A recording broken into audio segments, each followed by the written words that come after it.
Football বিশ্বকাপ শুরু হলেই বাংলাদেশে আর্জেন্টিনা ও ব্রাজিল সমর্থকদের মধ্যে শুরু হয় তুমুল উন্মাদনা।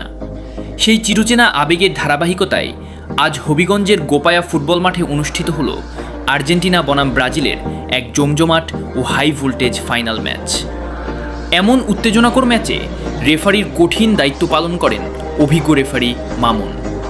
পুরো ম্যাচ জুড়ে তার নিরপেক্ষ ও দক্ষ পরিচালনা ছিল প্রশংসনীয়, যার ফলে মাঠের চরম উত্তেজনার মাঝেও খেলাটি অত্যন্ত সুশৃঙ্খলভাবে সম্পন্ন হয়।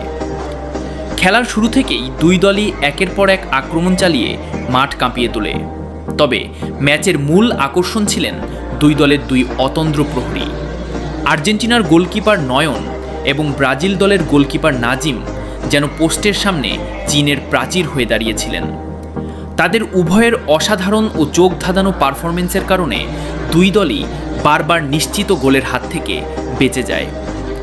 এরই মাঝে প্রথমার্ধে ব্রাজিল দলের সোহাগের পা থেকে আসে একটি অসাধারণ গোল, যা ব্রাজিল সমর্থকদের উল্লাসে ভাসিয়ে দলকে এগিয়ে রাখে। তবে দমে যায়নি আলবিসেলেস্তেরা। হাফ টাইমের পর খোলস ছেড়ে বেরিয়ে আসে আর্জেন্টিনা। দলের তারকা খেলোয়াড় উজ্জ্বলের এক দুর্দান্ত গোলে খেলায় সমতা ফেরায় আর্জেন্টিনা।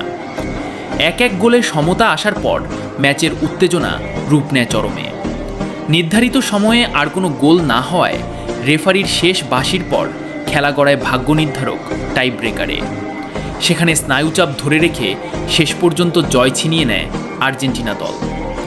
টাই ব্রেকারে আর্জেন্টিনার এই রোমাঞ্চকর জয়ের সাথে সাথেই গোপায়া মাঠে নীল সাদা সমর্থকদের বাঁধভাঙা উল্লাসের মধ্য দিয়ে পর্দা নামল এই রূপকথার ফাইনাল ম্যাচের।